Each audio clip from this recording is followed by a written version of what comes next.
bienvenidos a un nuevo Imperdible Promir, en esta ocasión sobre las tubulopatías de la asignatura de nefrología. Como ya sabéis, no es un tema muy preguntado y que además es bastante complicado de entender, por lo que nos vamos a centrar en aspectos muy básicos para tener las ideas claves y que sea un poquito más fácil enfrentarnos a las preguntas del examen. Yo soy Neus Saloni, residente de pediatría del Hospital Universitario de Navarra, y espero que este vídeo os sea de gran utilidad. A modo de introducción, y para que recordemos un poquito la fisiología de la nefrona, acordaros que cada zona de la nefrona tiene unas funciones diferentes que deberíamos recordar un poco. Como mínimo, lo que veis aquí destacado. En el glomérulo ya sabéis que es donde se produce la ultrafiltración, que se generan pues, un volumen de 100 litros que luego tendremos que ir ajustando a lo largo de la nefrona. Solo hay restricción al paso de solutos de gran tamaño, pero el resto se filtra todo y luego se va recuperando poquito a poco. En la primera zona, en el túbulo proximal, lo que vamos a recuperar será mayoritariamente el bicarbonato, la glucosa, aminoácidos y fosfato. Posteriormente, en la asa de Henle, que ya sabéis que tiene la rama descendente y la rama ascendente, se recupera el magnesio, el sodio, el potasio, el cloro y el resto del bicarbonato que no hayamos podido reabsorber en el túbulo proximal. Luego vendría el túbulo distal, que aquí lo que haríamos simplemente es recuperar sodio y cloro mayoritariamente y ajustar las concentraciones de calcio. Luego, finalmente, en el túbulo colector cortical, aquí arriba, haríamos una reabsorción exclusiva de sodio y ajustando la cantidad de potasio y la cantidad de hidrogeniones para ajustar el pH urinario. Y finalmente, ya en el túbulo colector, simplemente es mantener ese pH que hemos logrado y acabar de concentrar la orina. ¿Qué son las tubulopatías? Bueno, pues las tubulopatías son enfermedades en las que está alterado exclusivamente el transporte tubular y por lo tanto habitualmente no se suelen acompañar de disminución del filtrado glomerular. Se pueden clasificar de dos formas, en primarias y secundarias según cuál sea su origen, siendo las primarias las congénitas y las secundarias debido a la presencia de patología intersticial, tóxicos, fármacos o incluso enfermedades sistémicas. Y las podemos clasificar en simples y complejas en función del número de funciones que estén afectadas. Vamos ya a explicar zona por zona qué tubulopatías nos podemos encontrar. Para entender esa tubulopatía, lo primero es saber exactamente cómo funciona el transporte tubular en esa zona. Si nos centramos en la rama ascendente gruesa del asa de Henle, lo primero de todo nos tenemos que acordar que es impermeable al agua. En la luz tubular nos encontramos un cotransportador sodio, potasio y cloro que lo que hace es introducir estos tres iones al interior de esa célula. Posteriormente, en la membrana vasolateral tenemos una bomba ATPasa de sodio-potasio. Eso lo que genera es que salga el sodio a la luz capilar, es decir, a los vasos sanguíneos, mientras entra potasio desde la luz de los vasos sanguíneos a la célula. Esto que genera que si veis entra potasio por la luz tubular y por la luz capilar. Aquí se acumula un exceso de potasio que se genera un reciclaje y una salida de potasio, otra vez a la luz tubular, a donde está lo que será finalmente la orina. Esta salida de tanto potasio a la luz tubular lo que genera es que se quede esta zona con cargas positivas, lo que permitirá que se pueda reabsorber de forma pasiva sodio, calcio y magnesio, que son tres iones de carga positiva. Y luego finalmente este cloro que se ha introducido al interior de la célula mediante un canal específico saldrá también a la luz capilar, igual que el sodio. Acordaros también, lo ponemos aquí para destacar, que las tubulopatías que puedan afectar a esta rama ascendente del asa de Henle serán como un tratamiento con la furosemida. ¿Y cuál es la tubulopatía? Bueno, pues es el síndrome de Bartter, que es un defecto primario en la reabsorción de sodio, cloro y potasio en esta rama ascendente gruesa del asa de Henle. ¿Esto qué va a provocar? Bueno, pues que como no se puede reabsorber, se acumula y podría generar un aumento de excreción de sodio y cloro, lo que, como eso acompaña solutos, dentro de la orina inhibiría la ADH. ¿Qué pasa además? Que como no se pueden reabsorber el sodio y el cloro y no acompañan esas moléculas de agua hacia la luz capilar, se generaría un estado de hipovolemia en el cuerpo, lo que estimularía el sistema renina-angiotensina-aldosterona. Y esto a la larga acaba provocando un aumento de excreción de potasio. ¿Qué vamos a tener aquí? Bueno, pues una alcalosis metabólica hipopotasémica con ese hiperaldosteronismo, pero que es importante recordar que en el síndrome de Bartter cursa con presión arterial normal. Ya sabéis que el hiperaldosteronismo normalmente se genera se suele acompañar con hipertensión, pero aquí, por mediante la activación de la calicrenina renal y la bradiquinina plasmática, que genera una vasodilatación, no se acompaña de presión arterial. Ojito, porque esto nos lo podrían preguntar. Además, se asocia a una hiperplasia del aparato justaglomerular, un aumento en la producción de prostaglandina E2 y un defecto en la capacidad de la concentración urinaria. La etiología se debe a 6 mutaciones que son conocidas, que no nos tenemos que aprender, y en función de qué tipo de mutación tengamos, tendremos diferentes cuadros clínicos. Solo destacar el tipo 1 neonatal, que se afecta principalmente ese cotransportador de sodio, cloro y potasio, que ya desde la gestación vemos sintomatología con un polidramnio severo, un parto prematuro, deshidrataciones muy graves.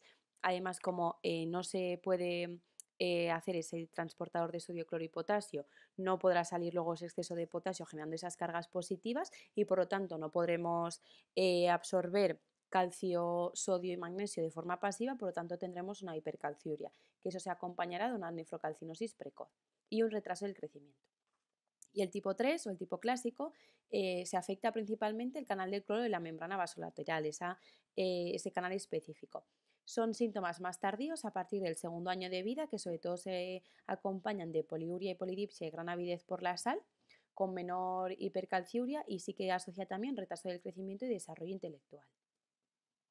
Si pasamos ahora al túbulo contorneado distal, que también es impermeable al agua, lo que vemos es que aquí hay una bomba, un cotransportador sodio-cloro en la luz tubular que introduce estos dos iones a la célula y luego volvemos a tener esa bomba TPasa en la membrana vasolateral que pasa el sodio del interior de la célula a la luz capilar y reabsorbe potasio de la luz capilar a el interior de la célula.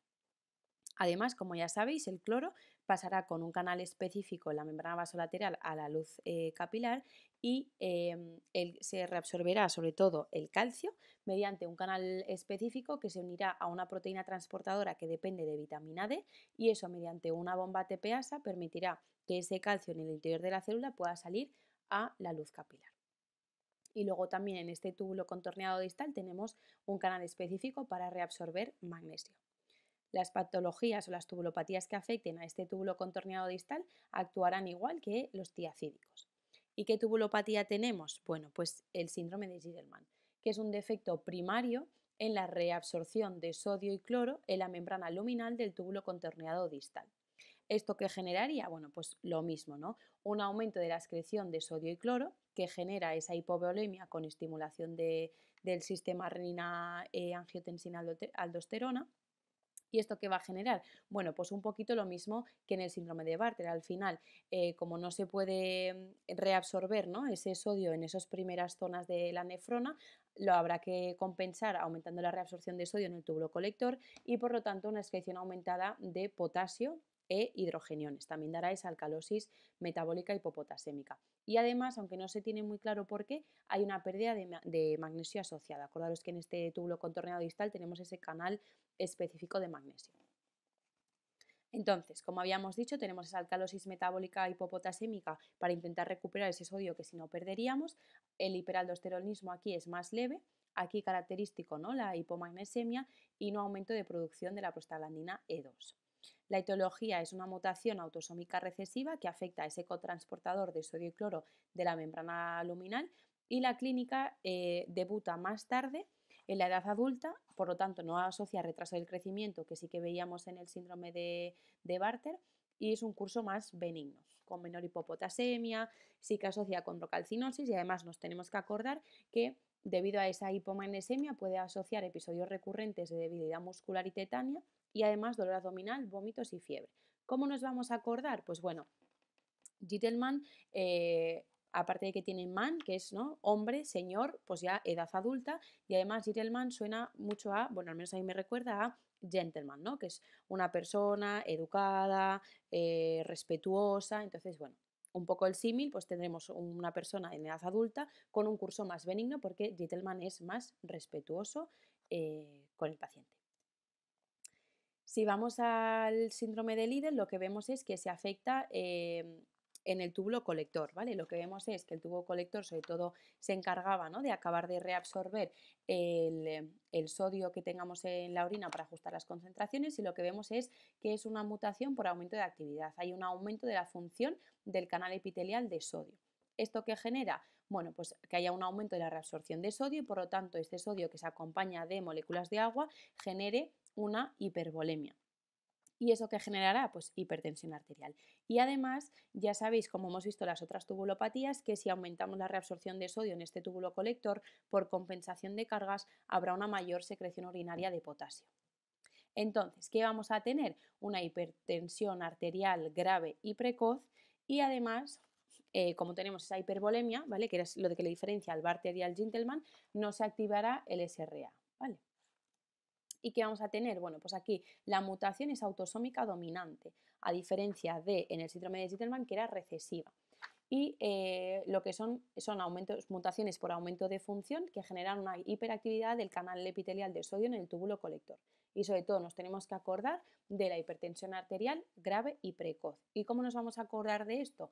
Bueno, pues que Lidl se parece a Lidia, Lidia tiene hipertensión y además, como tiene mucha hipertensión, autosómica dominante, ¿vale?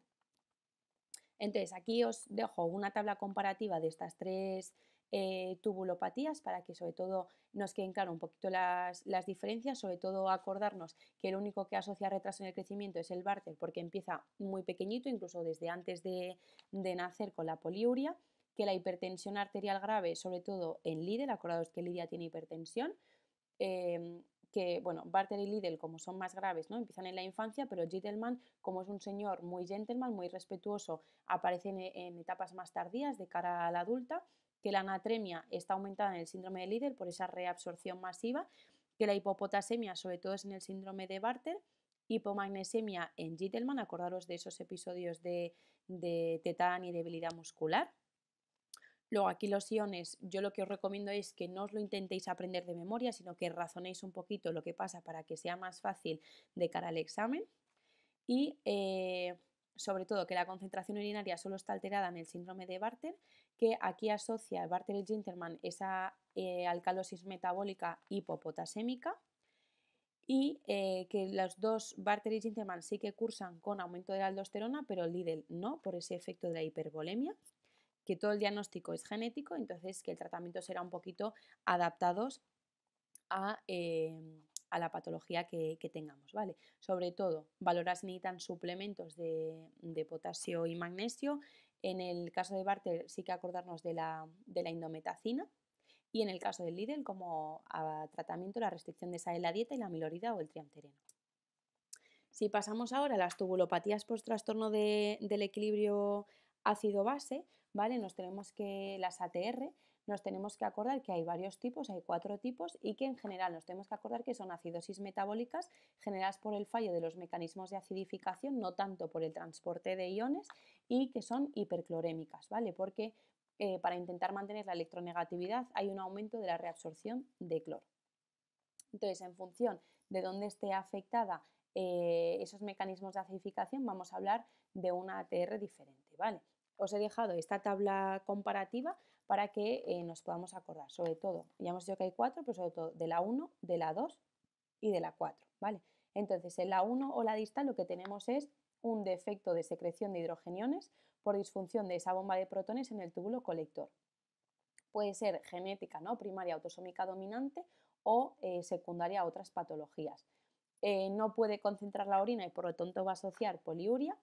El potasio en el plasma será normal o bajo porque puede estar aumentada esa secreción de potasio en la orina, con un pH urinario alcalino, ¿vale? ¿Y por qué el pH urinario va a ser alcalino? Bueno, pues porque como no podemos secretar esos hidrogeniones desde los vasos sanguíneos y las células a lo que sería la luz tubular, donde está la orina, por lo tanto el pH urinario es alcalino y por eso tenemos esas acidemias metabólicas. Pero si hacemos una sobrecarga ácida, tampoco responde y sigue manteniendo el pH alcalino, ¿vale? La clínica se caracteriza por nefrocalcinosis, raquitismo, retraso del crecimiento y ostomalacia, y además tiene un riesgo aumentado de litiasis por esa hipercalciuria.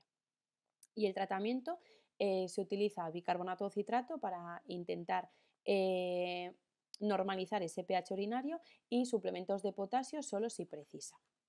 Si vamos a la ATR tipo 2 o la proximal, lo que tenemos es que lo que está afectado es el defecto de reabsorción de bicarbonato en el túbulo proximal. Acordaros que el túbulo proximal es el que se encarga mayoritariamente de reabsorber la mayor parte del bicarbonato. Aquí pueden ser autosómicas recesivas o secundarias a otras patologías. Aquí tampoco podemos concentrar la orina, por lo tanto la 1 y la 2 sí que asocian esa poliuria. El potasio en el plasma también está normal o bajo y el pH urinario también es alcalino. Pero aquí la diferencia es que si hay una sobrecarga ácida, el pH urinario sí que se acidifica. Aquí la clínica destacar que la hipercalciuria es más moderada y que por lo tanto no hay tanto riesgo de litiasis. Y el tratamiento también es muy parecido. Vamos a poner bicarbonato de citrato para normalizar el pH urinario, los suplementos de potasio si precisa y en algunos casos nos podemos plantear utilizar la hidrocortiacida. Y finalmente la ATR tipo 4 es un mix de las dos, ¿vale? Tenemos un defecto conjunto tanto en la secreción de hidrogeniones en el túbulo colector como un defecto de la reabsorción del bicarbonato en el túbulo proximal, ¿vale? Entonces, la etiología también suele ser secundaria a un déficit de aldosterona, ya sea por una enfermedad de Addison, una enfermedad renal crónica, una nefropatía diabética o por fármacos. Aquí el potasio en plasma está aumentado, acordaros de esa aldosterona, y el pH urinario acaba siendo ácido, ¿vale? Es la diferencia con esas dos. Y luego la clínica, pues toda la que pueda ir asociada a un déficit de aldosterona y tampoco tiene riesgo aumentado de litiasis. El tratamiento, el bicarbonato, medidas dietéticas o farmacológicas de control de potasio, acordaros que está aumentado en plasma por ese efecto de hiperaldosteronismo, y la fluocortisona como pues por el déficit de aldosterona, ¿vale? Luego tenemos las tubulopatías por trastorno del transporte de agua, que sería la diabetes insípida nefrogénica, que como concepto es la incapacidad del túbulo colector a responder al ADH y por lo tanto no podemos concentrar la orina. Puede ser congénito ligado a X o secundario, que sería lo más frecuente. La clínica, por esa incapacidad de concentración de la orina, nos encontraríamos con grandes volúmenes de orina muy diluidos, con esa poliuria, polidipsia y sobre todo nicturnia, y asocia hipernatremia, ¿vale? Por esa hiporvolemia que se genera por no poder reabsorber, ¿no?, todo ese volumen urinario, pues se queda lo que es el plasma más concentrado con hipernatremia. Y es importante tener en cuenta que no responden al tratamiento con desmopresina. Y por lo tanto, ¿cuál va a ser su tratamiento? Pues una dieta baja en sal, ingesta hídrica libre y la hidroclortiazida, que lo que hace es hacer una contracción del espacio extracelular para intentar mejorar ese aumento de la reabsorción de volumen urinario.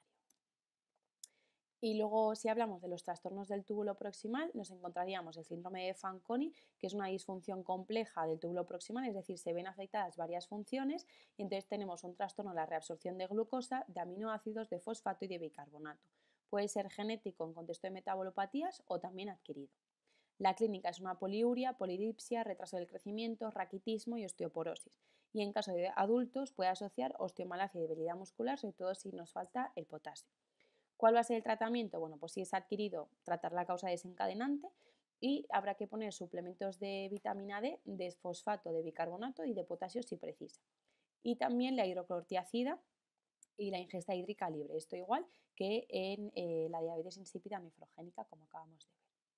Y ya para terminar, sé que está siendo un imperible un poco denso, pero vamos a repasar. El síndrome de Bartter se caracteriza por alcalosis metabólica con hipopotasemia grave, asociando hiperaldosteronismo, pero con tensión arterial normal, similar al tratamiento con furosemida. Acordaos que se afecta la rama ascendente de la asa de Hendle, ¿vale? Y que debuta desde ya pequeño, ¿va? Bart es un niño pequeño, ¿vale? Acordaos de Homer Simpson y entonces ahí ya está afectado. El síndrome de Gitelman se caracteriza por también alcalosis metabólica, pero con una hipopotasemia leve moderada, con hipomagnesemia, acordaos de la sintomatología de debilidad muscular y tetania, con hiperaldosteronismo. Es similar al tratamiento con tiacidas. Acordaos que Gitelman es un hombre muy caballeroso, respetuoso, por lo tanto los síntomas son más de adultos. Y luego el síndrome de Liddle se caracteriza también por alcalosis metabólica hipopotasémica con hipertensión arterial grave y precoz y niveles de aldosterona disminuidos. Acordaros que hay un aumento de la reabsorción de sodio por un aumento de la función de su canal específico. Por lo tanto, hay una situación de hipervolemia. Acordaros que Lidia tiene hipertensión. Luego pasamos a las ATR, que son acidosis metabólicas hiperclorémicas y hay 4 tipos, la 1 que es distal, la 2 que es proximal y que las dos van con un pH urinario alcalino, y la tipo 4 que es un mix de la 1 y la 2, que es la que se asocia a hipoaldosteronismo, que aquí el pH urinario sí que está ácido, ¿vale? Y que tenemos los síntomas asociados al hipoaldosteronismo.